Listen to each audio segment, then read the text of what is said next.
giving beyond tithe and expressing gratitude and generosity. Maraming klase ng offerings. It can be your time, your talent, your effort, or Amen. pwede rin financial ulit. Basta beyond na sa tithe, pag nabigay mo na yung tithes, yung mga gagawin mo pa, maging financial yan, or time, effort, or talent, o kung ano pang magandang hangarin na may tutulong sa church para kay Lord, that's considered offering.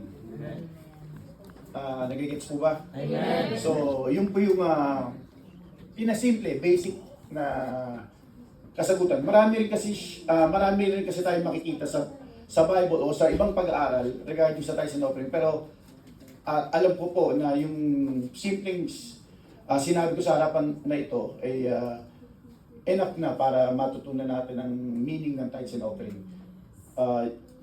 Pero focus tayo sa tithes. Kasi yun po yung isa sa pinaka-importante talaga sa turo ng Diyos. So, ang second naman po na discuss natin, why tithes are important. Bakit naman nasabi na important ang tithes?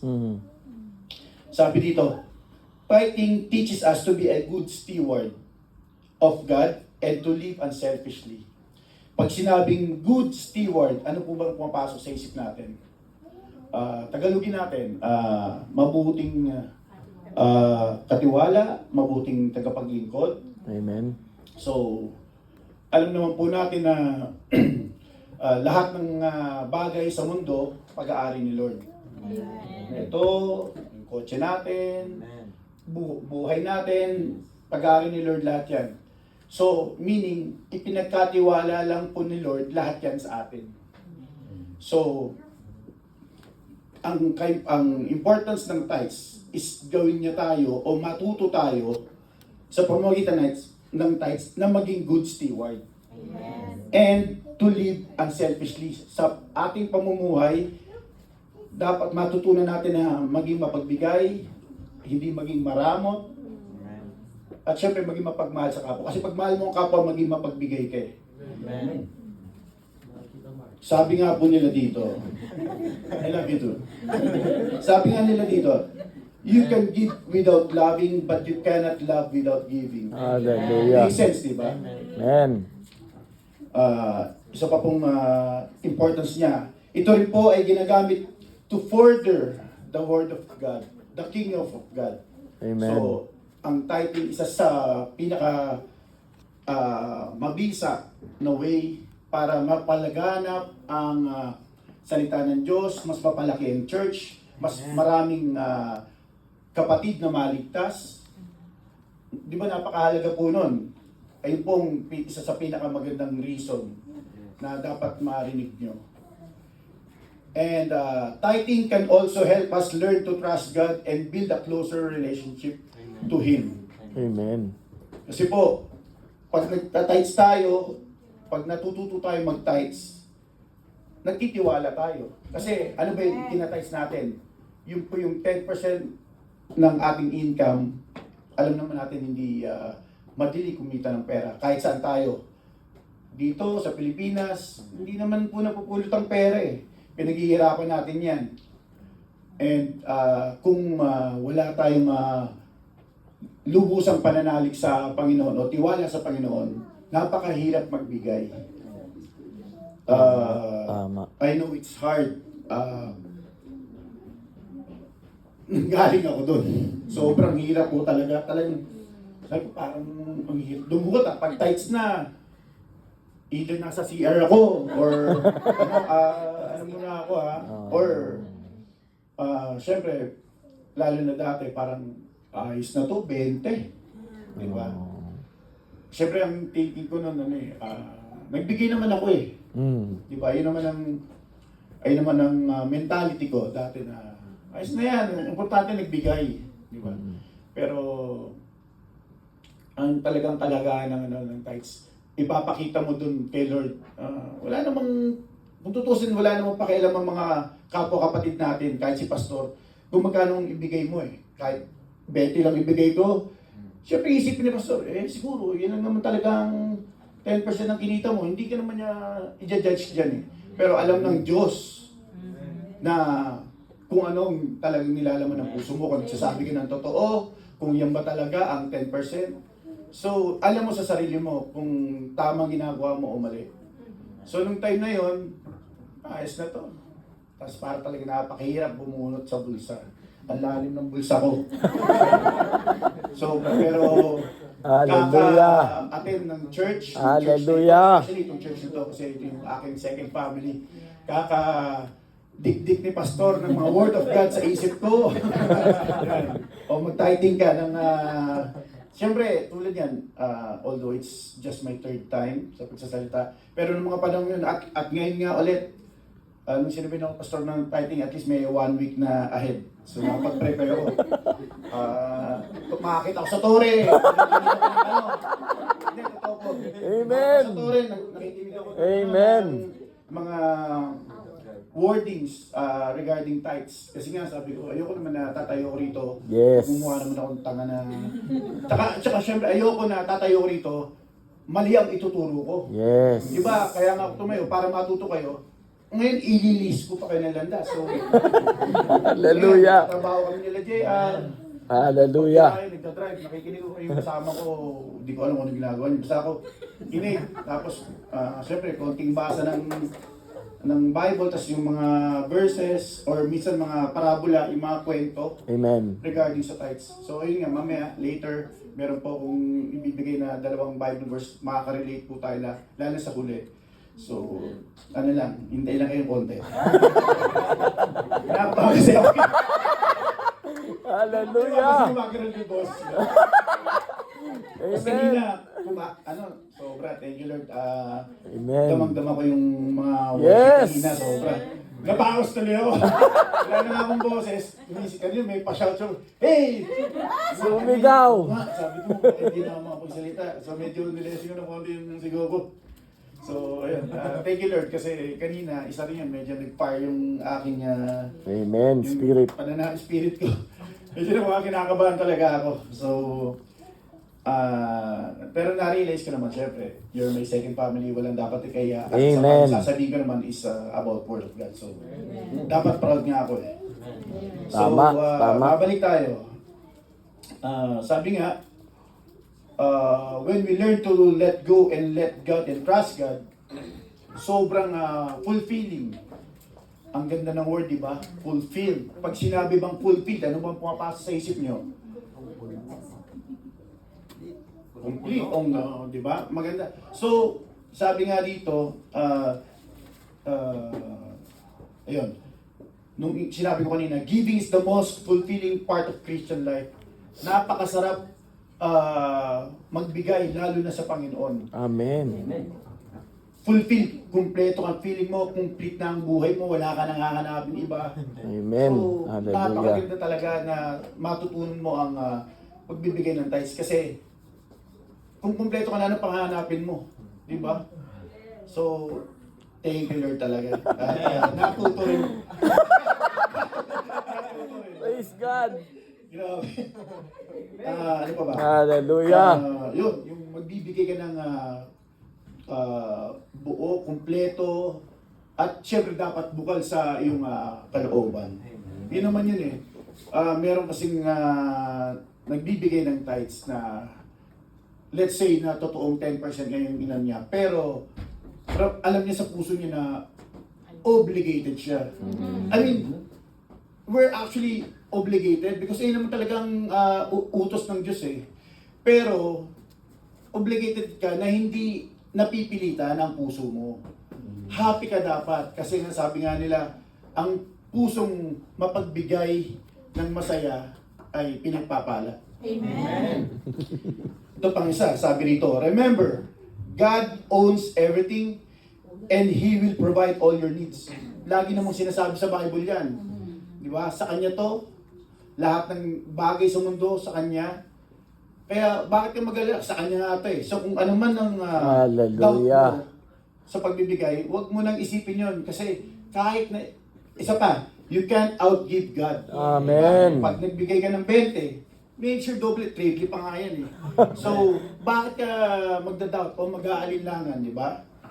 So, sabi nito, if we follow Him and obey His commands, wala tayong dapat ipag-alala. Pero, let's say, na until now, medyo balisa ka pa rin. So, may babasahin akong verse para, I think, mas malilesen ang worries nyo. Pastor Josiah, pakilagay naman po sa Matthew 6, 25, 26. Talagang ano pa? Hallelujah! English yan ha, Kyle, that's for you. Yeah, it's the special for you because I know, giving tithes later. Okay, according to the Matthew 6:25, therefore, I tell you, do not worry about your life, what will you eat or drink, or about your body, Hallelujah! what you will wear. Is not life more than food, and the body more than clothes.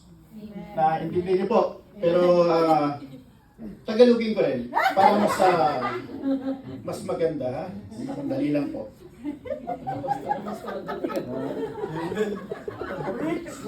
Siyempre talaga. Hindi. Ayan, para mas maganda lang po kasi siyempre iba pa rin sa ating word, di ba? Kaya't sinasabi ko sa inyo, huwag kayong mabalisa tungkol sa inyong kakanin at sa inyong Amen! Hallelujah! upang kayo'y mabuhay o kaya tungkol sa susutin ninyong katawan. Hindi ba't ang buhay ay higit na mahalaga kaysa sa pagkain at ang katawan kaysa damit? Masdan niyo ang mga ibon. Hindi sila nagtatanim ni umaaniman o kaya nagtitipon sa kamalig. Ngunit pinapakain sila ng inyong Ama na nasa langit. Hallelujah! Hindi ba higit kayo mahalaga kaysa sa mga ibon? Ang ganda, di ba? Amen! Ang tayo mga humans, tayo naman talagang sabi nga sa Bible, ginawa tayo ng Panginoon ng kawangis niya. So ibig sabihin, tayong pinaka-importanting ginawa ng Panginoon. Di ba? Pero yung mga ibon, nga naman, no? Kaya, hindi nga umakit sa tori, eh. Diba? Hindi naman kumakayo. Pero nabubuhay sa araw-araw. Lagi tayo nag-aalala. Wala na akong pera para bukas. Ganito. Alam mo yun, makes sense eh. Kasi yung mga hayop na walang kakayanan na makapag-ipon or what, nakaka-survive araw-araw. It's because of the grace of God. Paano pa tayo? Mahal tayo ng Panginoon, di ba? Si Jesus ka, kamukha rin natin. So, yun na po pinapakita kung gaano tayo kamahal ng Diyos at bakit hindi tayo magtitiwala. Di ba? Napakaganda po talaga ng verse na to. Minalagyan ko ng konting comedy, pero if you come to think of it, Yes. napakaganda po ng sinasabi. Oh, doon tayo sa second ha, pero maya. May mga number yan.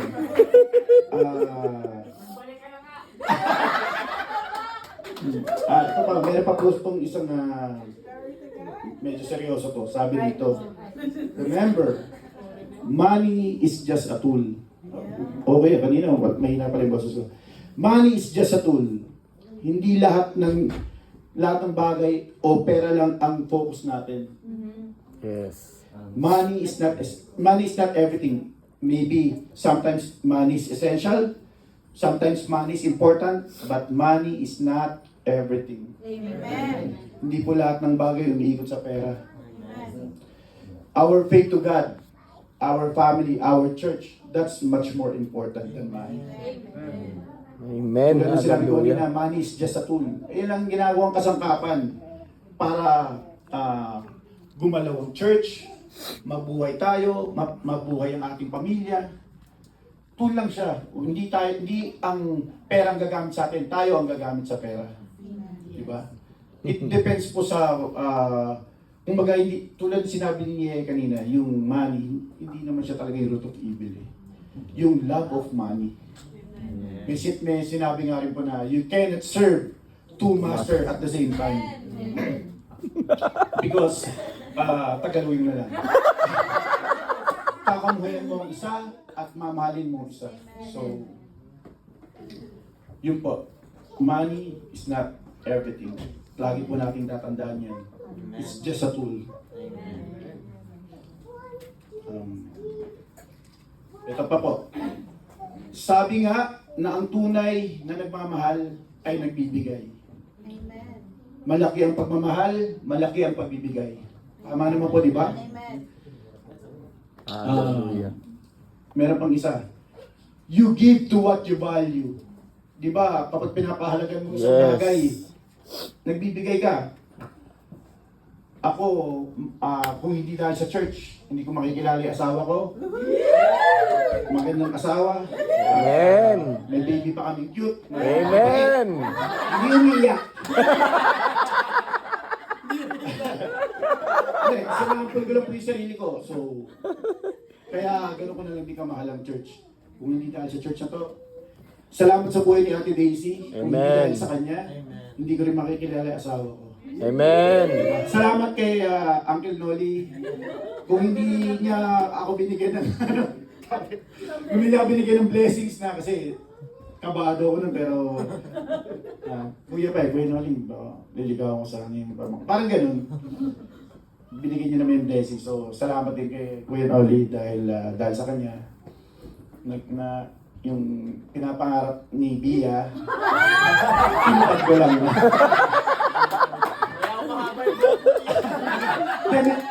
May panata ako dyan. May panata. So, okay. Teka, doon tayo sa ano. So, mabalik tayo. So, in-example ko lang po yung sarili ko at saka yung asawa ko at anak ko. Na kasi nga, you give to what you value. So, binavalue ko ang asawa at anak ko. So, whatever they needs, hanggat kaya ko ibigay. Minsan nga kahit hirap na ako ibibigay ko sa kanila. Ano pa ba? Maraming kasi. Ikaw, di ba?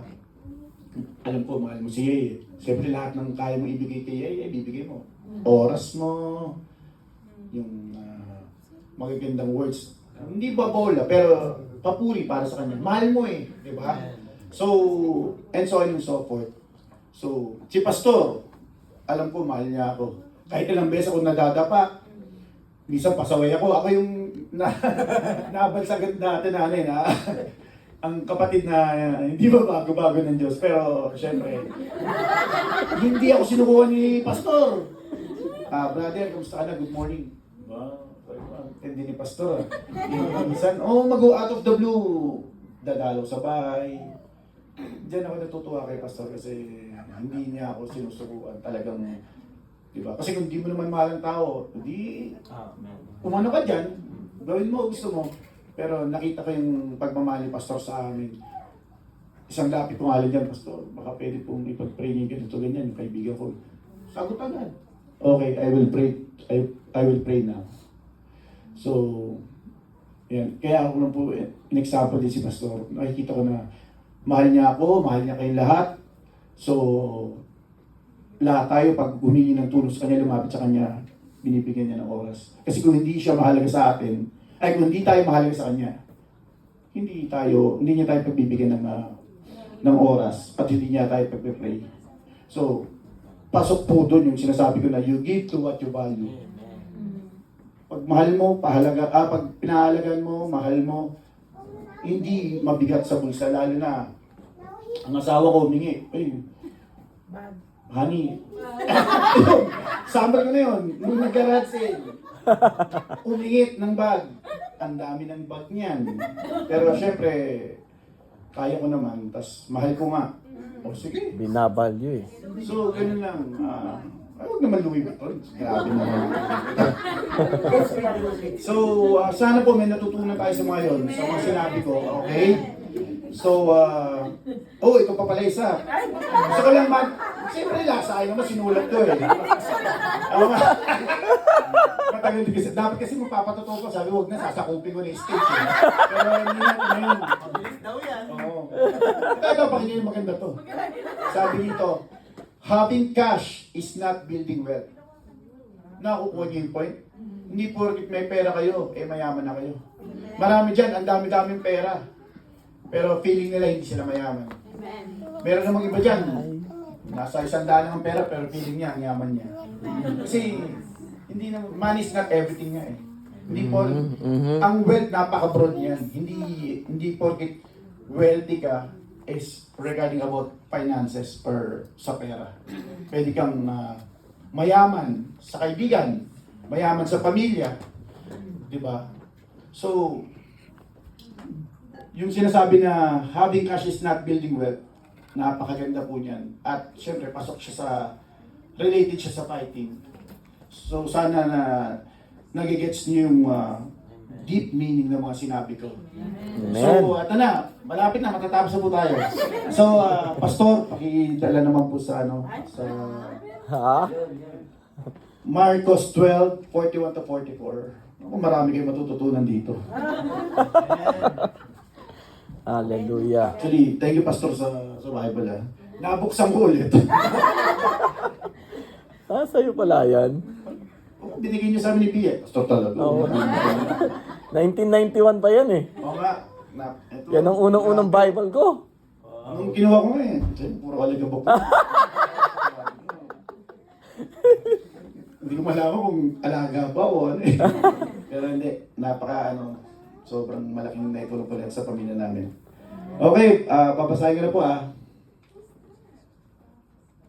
Naupo si Jesus sa tapat ng hulugan ng mga kaloob sa templo at pinagmasdan ang mga naghuhulog ng salapi. Napansin niyang maraming mayayaman ang naghuhulog ng malaking halaga. Lumapit naman ang isang biyudang dukha at naghulog ng 2 salaping tanso.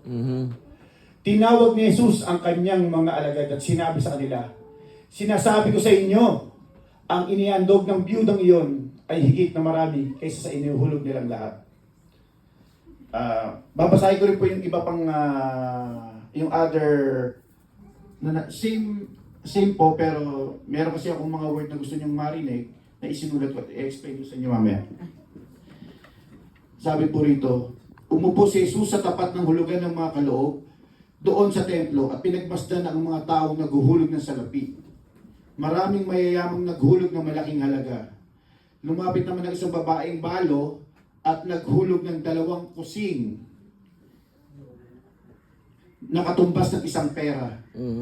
Tinawag ni Jesus ang kanyang mga alagad at kanyang sinabi, "Sinasabi ko sa inyo, ang dukhang balong iyon ay naghulog ng higit sa kanyang lahat, sapagkat ang iba ay nagkaloob ng bahagi lamang na hindi nila kailangan, ngunit ibinigay ng balong ito na dukhang dukha ang buo niyang ikinabubuhay." So, may mga i-discuss lang po ko sa inyo regarding sa verse na to. So, unang sinabi po rito, balo. So, ano po bang pagkakaintindi nyo sa word na balo? Ito po ay walang asawa, widow, byuda. So, nung panahon po ni Jesus, ang mga balo, pag sinabing balo, medyo hirap sa buhay yan. Kasi syempre wala na po yung kanyang asawa na nagpo-provide. So, nung panahon yun, pag sinabing balo, wala silang kakayahang kumita ng pera. So, magigets nyo na financially wala siya talaga. Yun po tandaan niyo po yan. Kusing, may binanggit po dyan, kusing. So ano ba ang pagkakaintindi niyo sa kusing? Yung mga kabataan, baka hindi nyo nakalimutan yun. Kasi nung panahon namin, that's, kusing is, sinerch ko eh. Sabi ko, anong kusing na to? Search ako. So, it's half of the centavo. So, sinabi rito, 2 kusing, so it means 1 centavo. Yeah. So, actually, nung panahon, ngayon, sobrang wala na siya. Wala na siya sa currency kasi wala na siyang wala na siyang value, wala na siyang amount. So, pero even though, nung panahon ni Jesus, medyo mababa pa rin ang value niya talaga. So, napansin po yun ni Jesus na yung mga mayayaman, grabe nga, yung ibang mga mayayaman na sinabi nila doon, yung pinanood ko yung video niyan. Talagang pinangangalandakan pa nila na naglalagay sila ng mga malalaking ginto, pera, ang dami. Pero bakit yung balo na yung nagbigay, 2 kusing, parang pa nga siya, tahimik pa nga siya na nagbigay lang eh. Siguro, although nagtatrust siya kay Lord, siguro medyo nakakaramdam siya ng konting hiya kasi yun ang naiambag niya. Pero para sa kanya, yun na yung meron siya eh. So napansin siya ni Jesus. Kaya nga sinabi ni Jesus na ano eh, na tingnan niyo yung babaeng pala na yun. Oo. Siya ang nagbigay ng pinakamalaking ano sabi? Handog. Di ba? So, ang moral lesson po rito, kahit gaano kalaki ang ibinigay ng mga mayayamang ito nung time na yun sa ano ni Jesus, ito'y napakaliit na halaga lamang sa kanilang buong kayamanan. Kumbaga ito'y sobra-sobra lang. Kumbaga kakarampot lang. Barya. Ang ganda. Tay, salamat. So, para sa kanila, barya lang yun. Di ba? Kumbaga, actually, hindi nila kailangan, kaya nila binigay. Unlike, yung balo, yun lang ang meron siya. Malamang bukas wala nang kakainin yan. Pero binigay pa rin siya, nagtiwala siya kay Lord. Hallelujah. Ayun po ang kagandahan nun. So, moral lesson, God looks at the heart. God Amen. values the sincerity and sacrifice behind our giving more than the amount we give. So, hindi po nasa dami ng pera yan. Yan po ay nasa sa nilalaman ng ating puso, sinseridad, at tapat na pagbibigay. Amen. So, ang tanong ko lang po, mahal po ba tayo ng Diyos? Amen. Tapat po ba ang Diyos sa atin? Amen. Then, giving should not be an issue. Hindi Hallelujah. po tayo hindi natin dapat kino-question ang pagbibigay. Dapat pag sinabing tayo po'y magbigay, tayo agad. Dapat nga nakaredy na eh. Di ba? Kasi nagtitiwala ka sa Diyos. Hallelujah. May faith ka sa Diyos. Di Hallelujah. ba? Grateful ka sa mga nararanasan mo. Di ba? Yung humihingi ka nga lang eh. O ngayon, naka-attend tayo dito, buhay tayo, gumising tayo. Blessing na yun. Wala tayong maidadahilan na hindi tayo blessed para hindi natin ibalik ang mga blessings na binibigay niya. Napakaliit lang ng 10% kung iisipin po natin. Lastly, na lang po. Sabi nila, malaki ang kita mo, malaki rin ang tithes mo. Eh ano ba naman po yung 10% na binigay mo? Let's say, malaki kita, malaki binigay mo. Ba't ka manghihinayang? Malaki pa rin naman ang natira sa'yo Kasi malaki yung kinita mo. At napakabait ni Lord. Kung dumadating tayo na maliit naman ang kita mo, hindi ka rin niya hihinga ng malaki. Sige, ito lang, maliit lang kita mo. Sige, 10%. Percentage kasi siya. So, math cannot lie, di ba? So, yun lang po. Hopefully, marami po kayo natutunan sa Word of God. Kasi ito lang medyo nagkakayo. Let's pray po. Itaas po natin ang ating mga tithes.